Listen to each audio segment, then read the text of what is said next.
Shalom. Haleluya. Apa kabar? Saudara-saudara, teman-teman semuanya. Kalau orang mau melihat, memang banyak juga di gereja berita menyampaikan bahwa orang hari-hari itu tidak akan baik-baik. Karena akan ketika ini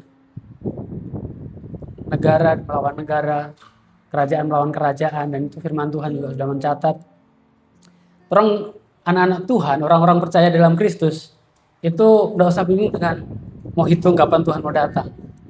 Karena Yesus bilang, tidak ada satupun yang tahu, aku pun tidak cuma Bapa yang tahu. Mungkin secara kalkulasi, secara hitung-hitungan boleh dapat itu, nanti tahun sekian. Tapi Yesus bilang, tidak ada yang tahu. Yang orang perlu tahu adalah bagaimana orang terus mendengar firman-Nya, terus mendengar tentang Yesus.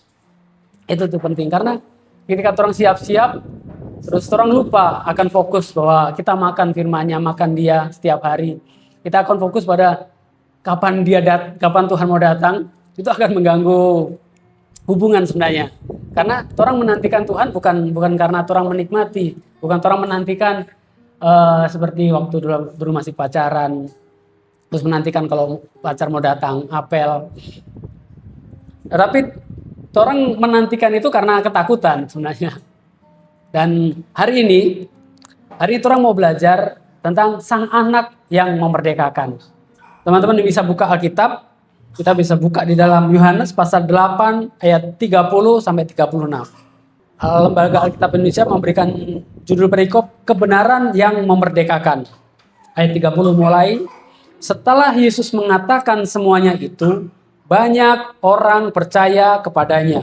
Ayat 31, maka katanya kepada orang-orang Yahudi yang percaya kepadanya, jikalau kamu tetap dalam firman-Ku, kamu benar-benar adalah murid-Ku. Ayat 32, dan kamu akan mengetahui kebenaran, dan kebenaran itu akan memerdekakan kamu. Jawab mereka, kami adalah keturunan Abraham, dan tidak pernah menjadi hamba siapapun. Bagaimana engkau dapat berkata kamu akan merdeka? Kata Yesus kepada mereka, aku berkata kepadamu, sesungguhnya setiap orang yang berbuat dosa adalah hamba dosa. 35, dan hamba tidak tetap tinggal dalam rumah, tetapi anak tetap tinggal dalam rumah. Ayat 36, jadi apabila anak itu memerdekakan kamu, kamu pun benar-benar merdeka. Amin. Jadi judul khotbah hari ini adalah sang anak yang memerdekakan. Dari satu perikop ini ada 4 poin yang akan kita belajar. Kita mau melihat dari bagaimana pertama orang-orang Yahudi, mereka yang percaya. Terus yang kedua tentang kebenaran. Yang selanjutnya keturunan Abraham. Baru terakhir kita akan melihat bagaimana itu benar-benar merdeka. Kalau di bahasa Inggris ditulis free indeed, benar-benar merdeka. Yang pertama kita mau melihat dari tadi yang ayat 31 mengatakan, ayat 30 dan 31, setelah Yesus mengatakan semuanya itu, banyak orang percaya kepadanya. Maka kata Yesus kepada orang-orang Yahudi yang percaya tadi, jikalau kamu tetap dalam firman-Ku, kamu benar-benar adalah murid-Ku. Ini menarik karena zaman pada waktu itu, ketika seorang Yahudi itu percaya Yesus, itu jadi bahan perbincangan. Karena beberapa orang Yahudi ini menganggap Yesus ini sesat. Yesus ini nabi palsu. Terus kalau tadi kan dibilang banyak orang yang percaya di ayat 30. Ayat 31 menjelaskan lagi. Yang percaya itu adalah orang-orang Yahudi. Nah, kalau di terjemahan The Passion, orang yang percaya ini, yang orang Yahudi ini dikatakan kata-kata itu membuat banyak orang Yahudi terhormat. Dibilang orang Yahudi yang terhormat. Jadi bukan orang Yahudi sembarangan yang percaya ini. Terus versi firman Allah yang hidup itu mengatakan begini. Kemudian banyak dari pemimpin orang Yahudi. Nah, pemimpin orang Yahudi ini imam-imam, orang Lewi, itu bertobat. Nah, salah satu yang orang sering dengar itu yang orang Yahudi yang datang kepada Yesus adalah Nikodemus. Dia juga percaya dari pemberitaan firman Yesus. jadi apa yang Yesus sampaikan. Tapi ini lucu. Di ayat 30 dan 31, orang Yahudi ini percaya. No? Orang Yahudi percaya sama Yesus. Tapi nanti kalau orang mau lihat ya, sebelum saya mau jelaskan bahwa ini orang-orang Yahudi ini kenapa mereka bisa percaya Yesus? Karena kalau orang mau lihat di ayat pasal-pasal sebelumnya, itu Yesus memberikan makan 5.000 orang. Setelah itu, Yesus bersaksi tentang dirinya. Siapa dia ini? Hanya dari pemberitaan Yesus, dari apa yang Yesus sampaikan, orang Yahudi ini percaya, bertobat. Yang menarik, ketika itu konfliknya dimulai ketika Yesus bilang, ketika orang Yahudi ini bilang, kami ini keturunan Abraham, kami ini bukan budak siapapun, bukan diperhamba siapapun. Jadi kenapa kami dibilang tidak merdeka? Teman-teman bisa buka di dalam ayat 59, Yohanes pasal 8 ayat 59, ini terakhir di pasal 8 itu. Saya mau baca dari ayat 58. Kata Yesus kepada mereka, aku berkata kepadamu, Yesus bilang, sesungguhnya sebelum Abraham jadi, aku telah ada. Ayat 59, lalu mereka mengambil batu untuk melempari dia. Tetapi Yesus menghilang dan meninggalkan bait Allah. Ini kan aneh. Di awal-awal mereka percaya, tetapi ketika perdebatan tentang keturunan Abraham, tiba-tiba orang-orang yang percaya ini mau melempari batu. Nah, saya waktu baca ini jadi menarik. Seringkali orang ini sudah percaya Yesus. Orang semua sudah percaya Yesus. Tetapi ketika ada satu momen yang orang kayak tidak percaya kalau orang ini dalam Kristus sebenarnya. Orang meragukan kehadiran Tuhan dalam kehidupan kita. Apalagi di tengah situasi yang mulai sulit ini, ekonomi, masalah rumah tangga, itu pasti memicu gejolak di dalam jiwa kita, dalam kehidupan kita sehari-hari. Nah, jadi orang Yahudi aja yang percaya waktu itu, tiba-tiba hanya dalam waktu satu percakapan, mereka bisa berubah, mau melempari Yesus dengan batu. Kadang orang seperti itu. Kadang orang tidak mempercayai Tuhan tanpa orang sadari. Tanpa orang sadari, waktu ibadah orang percaya Yesus. Tapi ketika kembali ke besok misalnya hari Senin, kembali ke realita kehidupan orang masing-masing, orang menghadapi hal-hal yang berat untuk orang lewati. Kadang orang lupa akan kehadiran dia di dalam kehidupan orang. Sehingga kalau orang, enggak ini. Mungkin kita pernah di situasi, sudah enggak usah kasih karunia apa itu. Kita enggak butuh itu kasih karunia, karena yang kita hadapi waktu itu enggak seperti apa yang kita terima. Kan orang kasih karunia itu, menikmati kebaikan Tuhan. Terus, orang rest, enggak bikin apa-apa, Tuhan sudah selamatkan. Nah itu kadang menjebak pemahaman orang. Kadang orang enggak belajar, makanya nanti orang akan belajar lagi. Ini ketika saya belajar tentang orang Yahudi yang percaya itu, mereka bukan orang-orang biasa. Tadi kan dibilang banyak dari pemimpin orang Yahudi kalau di firman Allah yang hidup. Terjemahan firman Allah yang hidup menyatakan banyak dari pemimpin orang Yahudi ini yang percaya kepada Yesus. Mendengar ucapan Yesus mereka percaya. Kadang orang begitu, ketika dengar firman, amin, amin. Ketika di hari Senin, waduh, bukan lagi amin. Karena orang mata, lingkungan, ini mempengaruhi orang kepercayaan. Jadi seringkali kalau mungkin ada Yesus, orang mau lempar sama batu ini Yesus. Mana buktinya? Tuhan bilang, Tuhan menyertai, Tuhan memelihara. Tapi saya lagi butuh ini Tuhan. Tuhan enggak ini. Nah kalau di orang Yahudi ini, dia digoncang dengan masalah keturunan Abraham. Karena orang Yahudi ini egoisnya tinggi sekali. Jadi ketika mereka dibilang, Tuhan Yesus bilang, kamu akan mengetahui kebenaran dan kebenaran itu akan memerdekakanmu. Mereka tersinggung karena mereka melihat mereka itu keturunan Abraham. Betul, bangsa Israel pernah menjadi budak di Mesir. Tapi kan Abraham jauh sebelum peristiwa di Mesir. Jadi makanya mereka dengan bangganya, kami ini keturunan Abraham, karena Abraham ini orang bebas.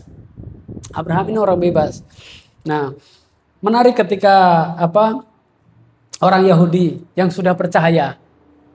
Jadi orang Yahudi ini percayanya bukan karena memang benar-benar percaya akan Yesus sebagai Tuhan dan Juru Selamat, tapi percaya mereka karena melihat mujizat.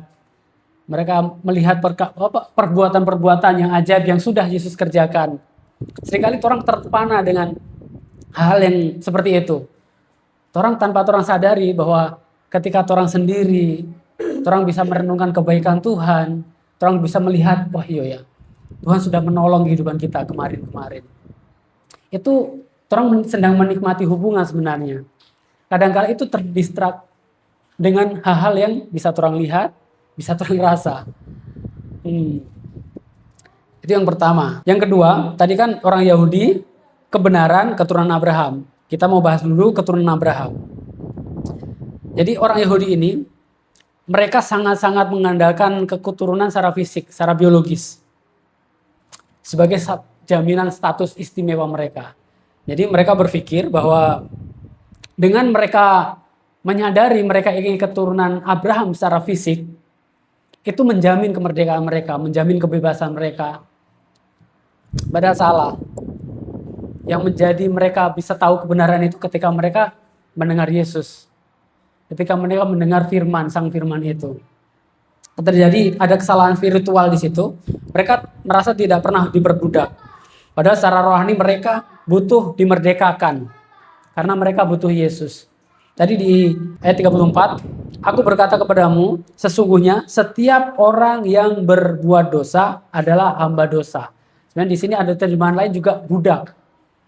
Nah, dosa di sini itu sin, harmatia. Dosa tunggal sebenarnya. Bukan perbuatan dosa, tapi dosa tunggal. Sin, dosa tunggal. Dosa tunggal di sini, dosa tidak percaya Yesus. Nah, jadi ketika orang sudah mulai tidak percaya pada Yesus, orang secara tidak sadar itu ada di dalam perbudakan. Orang tidak merdeka sebenarnya. Orang tidak menikmati apa yang Tuhan sudah kasih buat kita semuanya. Di dalam Galatia, Rasul Paulus pernah bilang ini mengenai keturunan Abraham ya. Dalam Galatia pasal 3 ayat 16, Paulus bilang begini, adapun kepada Abraham diucapkan segala janji dan kepada keturunannya. Tidak dikatakan kepada keturunan-keturunannya. Jadi tidak dikatakan banyak keturunan Abraham. Seolah-olah dimaksud banyak orang, tetapi hanya satu orang. Ya. Dan kepada keturunanmu yaitu Kristus. Dan kepada keturunanmu itu Paulus itu mengambil dari Kejadian pasal 12. Jadi dalam perjanjian baru itu keturunan Abraham itu merujuk, yang sejati itu merujuk kepada Yesus Kristus. Paulus tadi menyampaikan itu, dia ambil dari peristiwa kejadian pasal 12 ayat 7. Waktu pertama Allah memanggil Abraham. Pada waktu pertama Allah memanggil Abraham itu ada di Kejadian pasal 12. Ayat 7-nya dibilang begini, ketika itu Tuhan menampakkan diri kepada Abram, jadi waktu itu masih nama Abram, dan berfirman, aku akan memberikan negeri ini kepada keturunanmu. Nah, jadi keturunan, satu, bukan keturunan-keturunanmu. Nah, jadi pada waktu Allah bilang begitu kepada Abraham, itu merujuk kepada Yesus sebenarnya. Kembali lagi orang mau belajar tentang kebenaran. Di dalam Yohanes pasal 1 ayat 14, kita mau melihat bagaimana siapa itu kebenaran, apa itu kebenaran. Dulu kita pernah sharing waktu itu masih di rumah, bahwa ketika orang hidup, khususnya ini orang semua sudah berkeluarga, dalam suami istri, itu sebenarnya kita pernah sampaikan itu, orang tidak ada benar salah. Karena ketika benar salah dalam hubungan itu, pasti yang satu benar, pasti yang satu salah. Nah, benar salahnya itu kebenaran masing-masing sebenarnya. Nah, orang yang hidup dalam Kristus, itu kebenaran itu adalah seperti ini. Dalam Yohanes pasal 1 ayat 14, firman itu telah menjadi manusia dan diam di antara kita. Dan kita telah melihat kemuliaannya, yaitu kemuliaan yang diberikan kepadanya sebagai anak tunggal Bapa. Penuh kasih karunia dan kebenaran.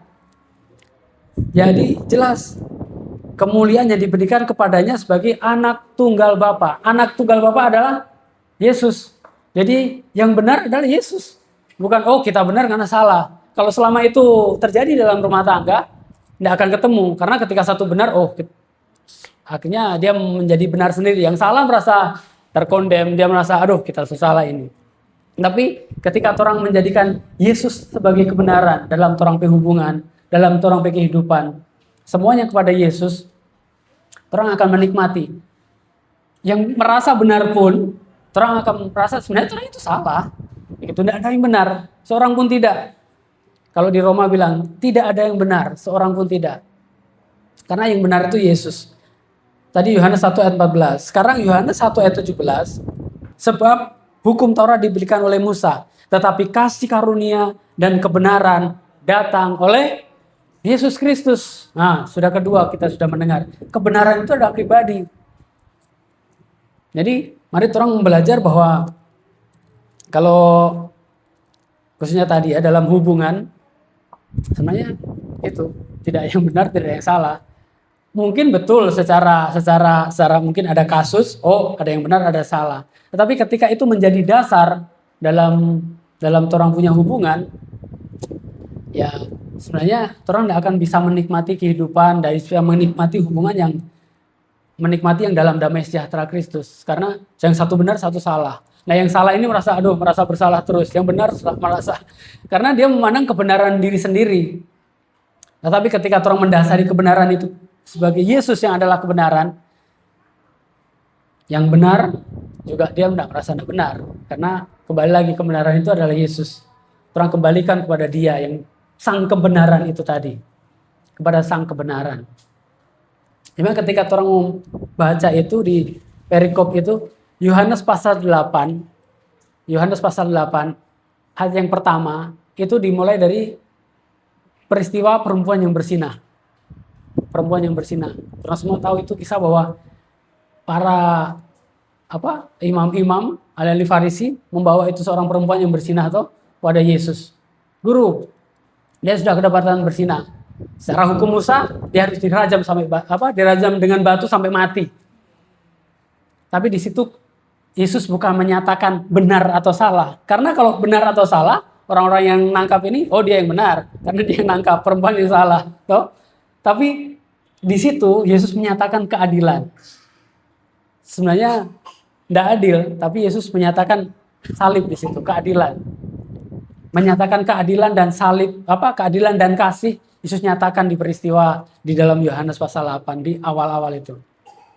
Yesus langsung bilang, barang siapa yang tidak bersalah, lempari dia lebih dulu. Dan sangat detail sekali Alkitab mencatat. Mereka pergi dari yang paling tua. Jadi yang merasa yang paling tua itu yang paling banyak salah berarti. Yang paling banyak dosa. Tapi Alkitab mencatat dengan detail bahwa yang pergi pertama kali itu adalah orang-orang yang tua terlebih dahulu. Mereka yang mungkin yang pakai jubah, yang ahli-ahli Farisi yang merasa mereka benar. Selamat orang dalam kehidupan ini merasa benar, sebenarnya orang justru tidak di posisi yang benar. Tapi ketika orang menjadikan Yesus sebagai kebenaran, itu orang akan berjalan di dalam kebenaran dia, bukan orang kebenaran. Kalau di Rasul Paulus juga bilang, aku adalah kebenaran Bapa melalui iman dalam Yesus Kristus. I am the righteousness of God through faith in Jesus Christ. Jadi kebenaran kita adalah di dalam Kristus. Bukan apa yang kita lakukan ini benar, apa yang kita kerjakan benar.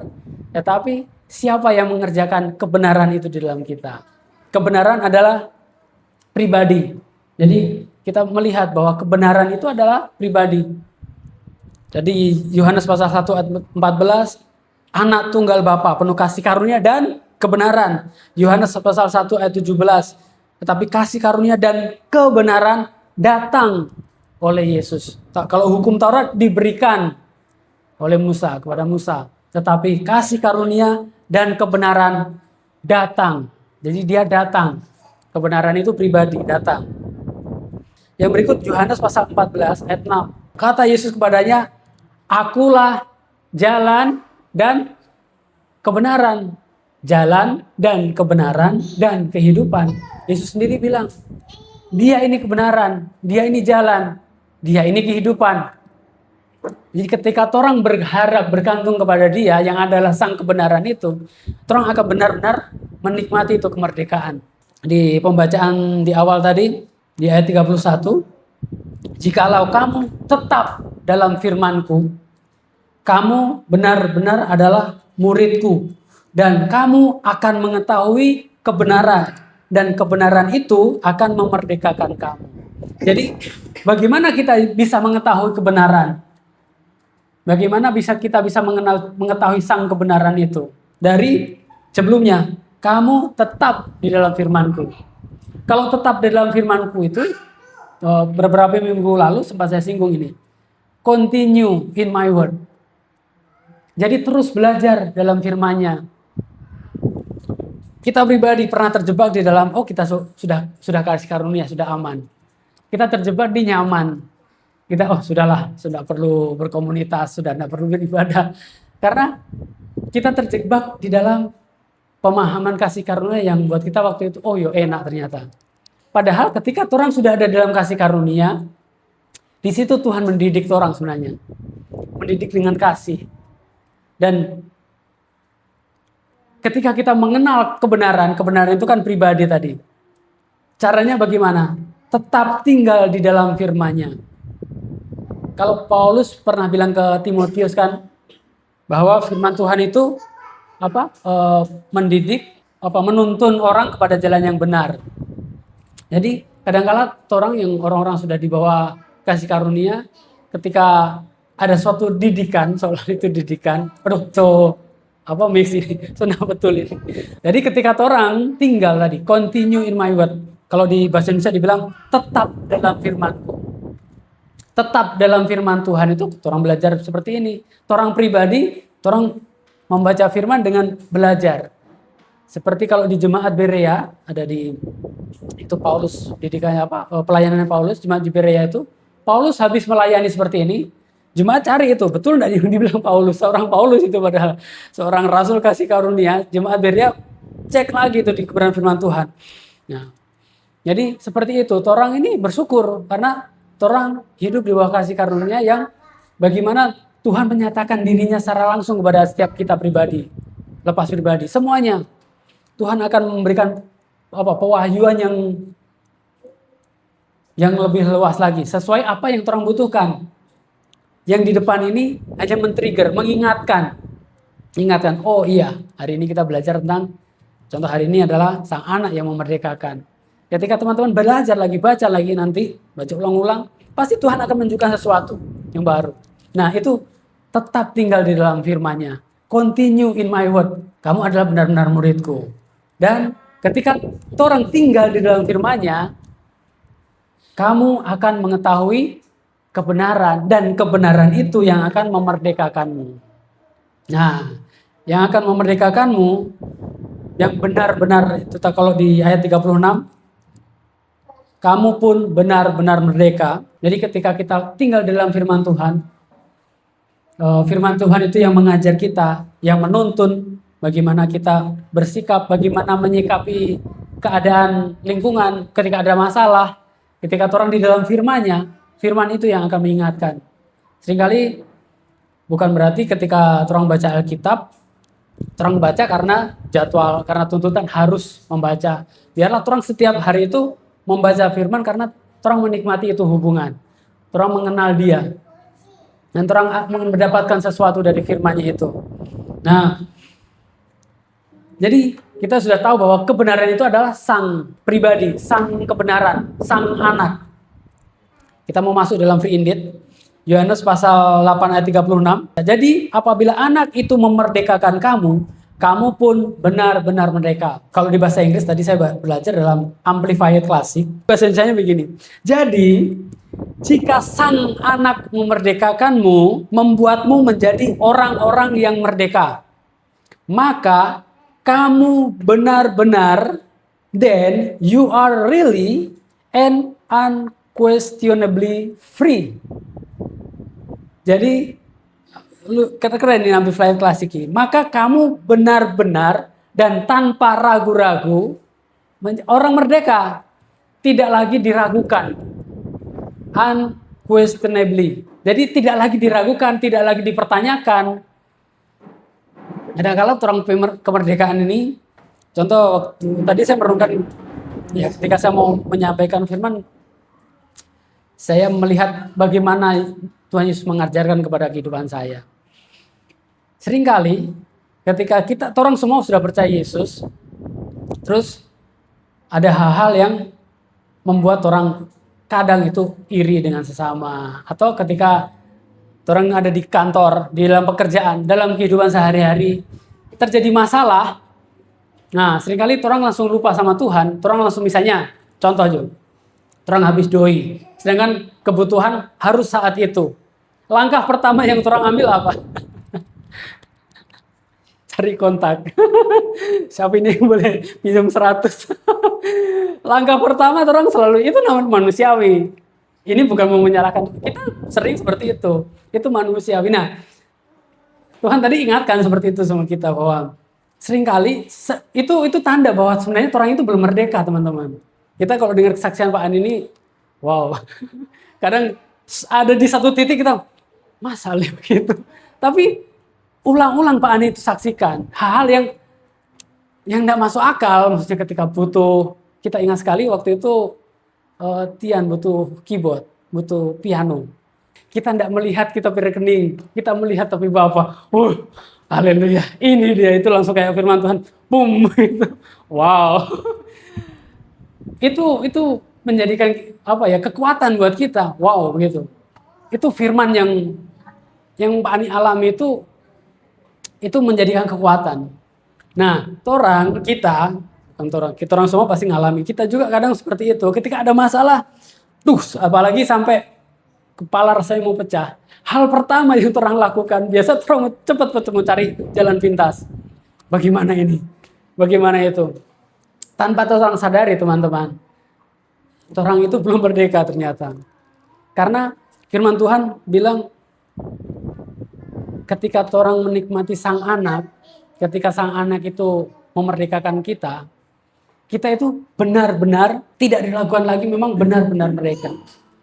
Jadi hari ini Tuhan ingatkan kepada orang semuanya, ketika orang sudah keluar dari tempat ini, besok menghadapi kehidupan yang sesungguhnya masing-masing, yang bekerja, sebagai PNS yang bekerja dimanapun berada, kadang-kala hal-hal itu akan mendistrak orang. Kembali lagi ingat bahwa orang adalah anak kesayangan Bapa. Amin. Dia pelihara orang. Kadang-kadang kalau saya ada hal seperti itu sih ada ya umum lah. Tetapi kadang hal kekhawatiran, hal yang kadang buat orang itu sepele, tapi itu bisa mendistrak orang ke damai sejahtera, mendistrak orang ke status, identitas. Sang anak ini berbicara tentang identitas, teman-teman. Dia anak. Yesus ini anak Bapa yang dikasih, yang paling dikasih. Ketika orang percaya Yesus, saat itu juga yang sang anak ini tinggal di dalam orang. Secara otomatis, orang juga adalah anak-anak kesayangan Bapa. Apa yang akan orang ragukan? Apa yang orang khawatirkan? Bukan berarti kita bilang jangan khawatir. Itu manusiawi khawatir. Di sini ada dokter di rumah sakit jiwa yang ada orang-orang yang depresi. Kita mau kesaksian bahwa teman-teman bahwa kita waktu SMP kita pernah ada di tingkat depresi. Kita ada di tingkat depresi waktu itu. Tapi Papa pelayanan di desa di tahun 92, 93 seperti itu. Dari kecil setelah minggu kita bisa bebas waktu itu di desa. Dari mama saya, jadi oma saya memang sudah percaya Yesus. Jadi kami keluarga besar itu dari sisi sebelah mama juga memang orang Kristen dari dulu, dari papa apalagi orang sini. Dari kecil saya ada satu lagu yang paling saya suka, Aku Anak Raja. Kalau nyanyi itu dari kecil itu saya senang sekali. Aku anak raja, engkau anak raja. Ketika saya SD kelas 3, 4, sekitar kelas 4. Papa mendapatkan pelayanan di satu desa, pindah ke desa lain begitu. Dan di situ baru saya menghadapi kehidupan sebenarnya saya dijauhi. Saya memang benar-benar nggak ada teman. Dan pelayanan Papa bayangkan waktu itu dijaga tentara. Ada seorang jemaat so tua, dia ketakutan tiap kali datang. Ini memang totofori dia kalau ibadah. Terus ibadah nggak tenang. Nah, itu sempat ada dalam kehidupan kita kayak nggak terima dengan keadaan ini. Memang nggak bagus itu. Dibilang aku anak raja, Papa ini pelayanan, pindah dari tempatnya Mama keluar untuk perintisan di tempat yang baru. Tapi bukan yang enak yang kami terima, tapi justru nggak enak. Jadi dari situ saya nggak suka itu aku anak raja. Saya berontak sama Papa saya. Tiap kali ibadah, saya ini keluar. Papa sementara bapel tempat, tapi kaki masih kotor, kita jalan. Memang kita memberontak sekali waktu itu. Kami ketemu saksi. Betapa Tuhan sayang sekali sama kita.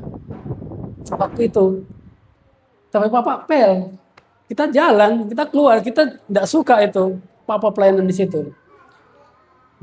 Ketika saya sudah SMP, itu puncak saya memang paling tidak suka itu sama pelayanan. Makanya kenapa saya tidak pernah mau dalam pelayanan. Betul, teman-teman, ini kesaksian yang saya alami waktu SMP. Papa punya teman di Jakarta. Dia punya pelayanan, pengembalaan, sudah ada gereja. Terus dia kirim surat, waktu itu kan masih zaman surat. Saya masih SMP tahun 98 ya, sekitar 90-an sekian lah. 98, 97, 98. Dapat surat, isi suratnya surat dengan brosur perumahan. Brosur perumahan, teman-teman. Itu berapa hari Papa Mama dapat, berapa hari kemudian baru Mama cerita. Pas Mama cerita, saya sakit hati sekali waktu itu. Karena apa? Isi suratnya, Bro Frans datang ke Jakarta, semua keluarga mau ditanggung biayanya, suruh pilih model rumah. Bayangkan, terus Papa bilang, berdoa sama Mama, tolong pelayanan di sini. Saya sakit sekali waktu itu. Kenapa ini? Di sana enak, di kota, sudah ada gereja, ada Papa punya rumah, gitu. Kami pindah-pindah, pelayanan kami pindah-pindah. Makanya kami dulu punya julukan keluarga kami ini keluarga kontraktor, karena berapa tahun pindah lagi. Dan kami pindahnya itu kami bukan orang biasa. Kami ini, Papa ini pendeta, jadi ketika kami cari rumah kontrakan, pasti bilang nanti tempat ini kami pakai untuk beribadah. Jadi ada orang yang maaf, kami tidak bisa untuk tempat ibadah. Berapa tempat kami tempati itu tempat yang tidak layak untuk kami tinggal. Sampai pernah kami punya rumah itu sebelah ini memang kandang. Jadi kalau musim hujan bayangkan, kandang di situ rumah tapi campur dengan kandang. Ada sapi, ada kambing, ada anjing di situ, ada ayam. Jadi kalau musim hujan itu rumah masih tanah kasihan. Jadi kalau hujan bau. Jadi waktu itu juga kami sudah punya gitar. Jadi kalau malam gitar itu saya bawa keluar. Saya tidak pernah pulang kalau malam main gitar sama anak-anak muda kampung. Tapi kalau saya mengingat kejadian yang lalu-lalu, betapa Tuhan mencintai saya. Tuhan selalu pertemukan dengan saya ini keluar rumah, tapi Tuhan pertemukan dengan orang-orang yang baik-baik dia di kampung. Tapi dorong bukan yang peminum atau apa. Tapi saya bawa itu gitar, main gitar, nyanyi biasa. Tapi paling kami nakalnya ambil singkong dari Birman, ambil tengah malam kong bakar begitu. Tapi bukan yang minum atau apa, enggak. Kita mau melihat bahwa bagaimana Tuhan menjaga itu. Makanya ketika saya rindu ini, orang masing-masing menempatkan diri kepada bahwa kita ini anak kesayangan Bapa secara personal. Apapun masa lalu orang, lihat sekarang bahwa Tuhan tetap menyertai di titik sekarang. Bagaimana orang tetap ada di dalam kasih-Nya. Itu adalah sesuatu yang luar biasa. Jadi kalau teman-teman lihat sekarang saya berdiri di tempat ini, itu adalah karena kasih karunia. Betul. Semuanya karena kasih karunia. Sampai sebelum saya terima ini pelayanan, teman-teman, saya masih menolak. Enggak, karena dari dulu saya enggak mau full timer, apalagi dalam pengembalaan. Karena apa? Saya lihat orang tua saya ini susah. Saya enggak mau nanti anak-anak saya susah karena saya dalam pelayanan. Gitu. Apalagi saya enggak punya teman, dijauhi. Tapi saya bersyukur. Yang saya lewati dulu, ternyata Tuhan itu menyertai tanpa saya sadari. Tanpa saya sadari Tuhan menyertai. Dan Tuhan mau, ini firman Tuhan ini ketika saya belajar Tuhan ingatkan itu.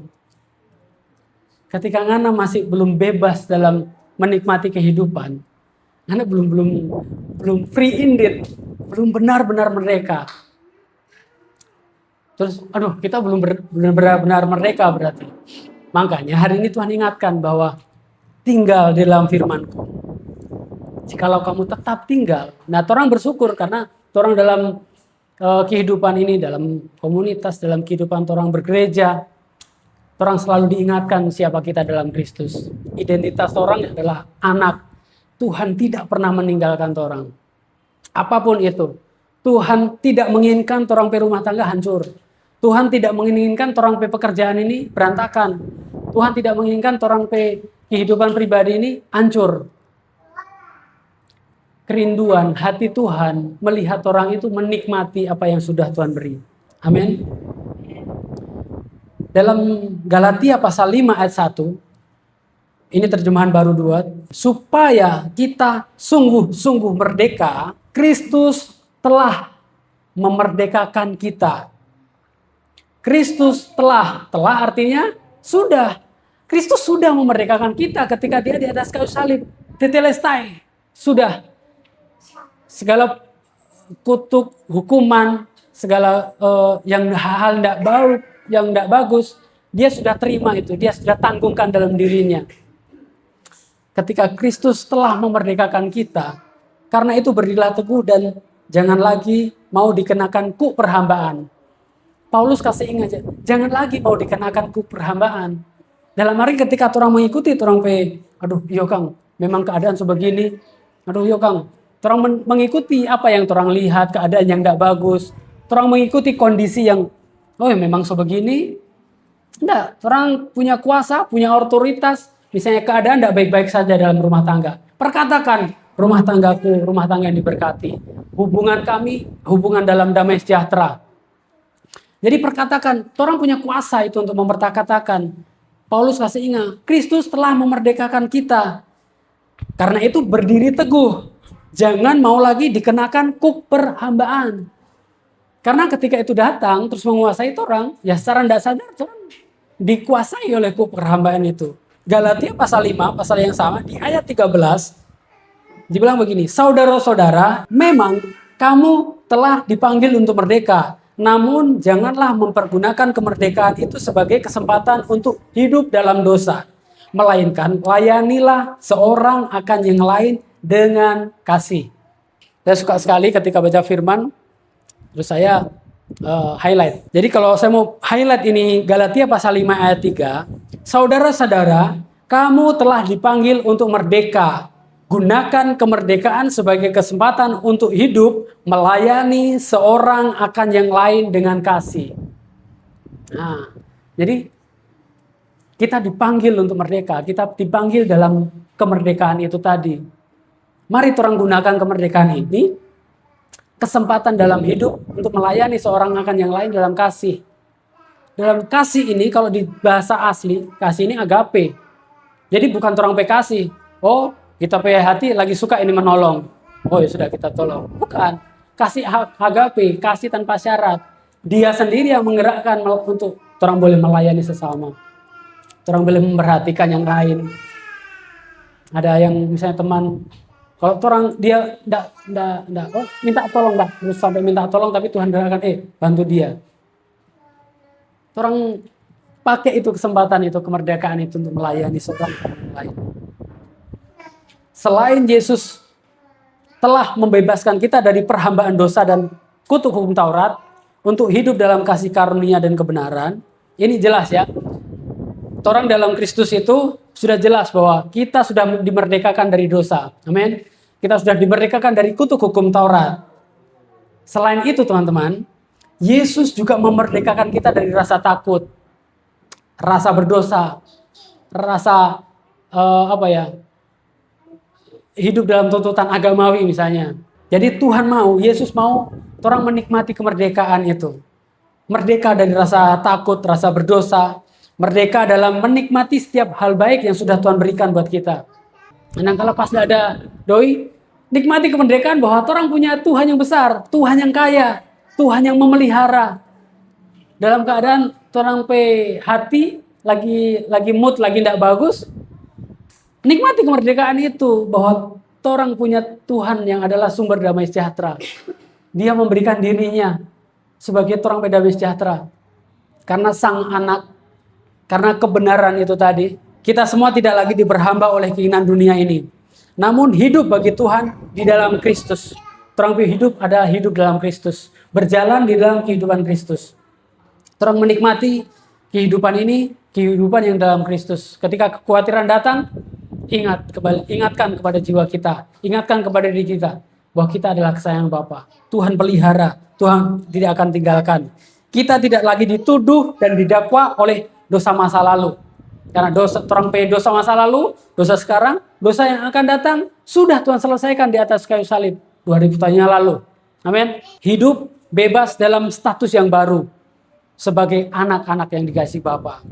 Nikmati kemerdekaan yang Yesus, sang anak itu berikan melalui identitas kita yang baru dalam Kristus. Tuhan Yesus memberkati.